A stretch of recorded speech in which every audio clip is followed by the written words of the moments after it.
Today we're diving into something incredibly exciting for developers, Kotlin Multi-Platform or KMP for short. Whether you're a seasoned developer or just getting started, Kotlin Multi-Platform is a game changer. It allows you to share code across multiple platforms like Android, iOS, and even web and desktop applications. But before you dive into coding with KMP, there are some key things you need to know. So stick around because this video is a must watch before you start working with KMP. Also, in this KMP playlist, I will do my best to explain everything you need to know. No matter what level you are, I will start from the basics and go all the way to the advanced topics. But to keep making these tutorials, I need your support, so don't forget to like and subscribe to my channel and comment on what you think about this video.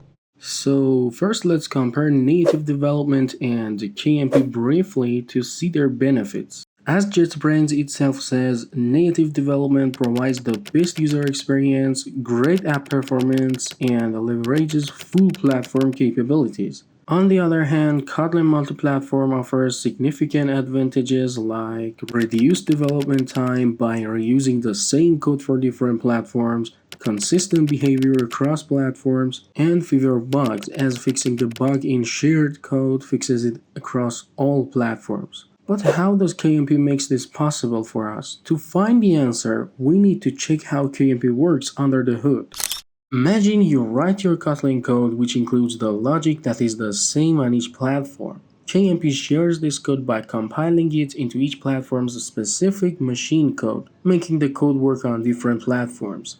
This allows you to use each platform's native language alongside the Kotlin code you wrote. Essentially, using KMP means sharing your logic between platforms, which helps you develop apps faster. This is more useful than using Flutter or similar approaches where you can't change much or run native code alongside. With KMP, if some functionality can't be implemented in the common code, you can just implement it natively. If you need to use a system API or native tool, you can do it. And if at any point you decide that this technology is not the right choice for your project, there's always a way back. When you find a bug, you can fix it once in the shared code, and the KMP will distribute the bug fixed code across all platforms. This means your bug is resolved quickly across all your target platforms. This is a simplified version of what KMP does for us, but let's dive a bit deeper into what happens under the hood. At first, KMP is a compiler for shared logic between all these platforms. Here's how it works for different platforms. For Android, Kotlin code is compiled into Java bytecode, which is then executed by the Android runtime on the device.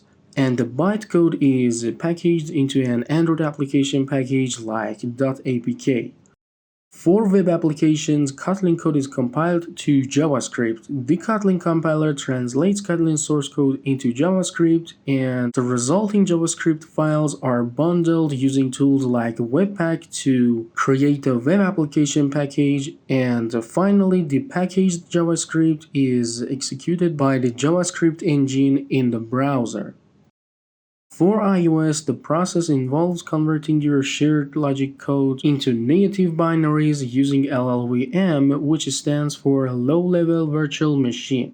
The LLVM toolchain converts it into native machine code specific to the target architecture, for example, ARM64 for iOS devices. The machine code is then packaged into an .ipa file, which is the iOS application bundle. For desktop platforms like Windows, macOS, and Linux, KMP follows a similar process, converting and packaging the code into platform-specific executables. The central idea of KMP is to write common code that can be shared across platforms while allowing platform-specific code to be implemented separately. In future videos, we will delve more into this topic by explaining all possible mechanisms for KMP.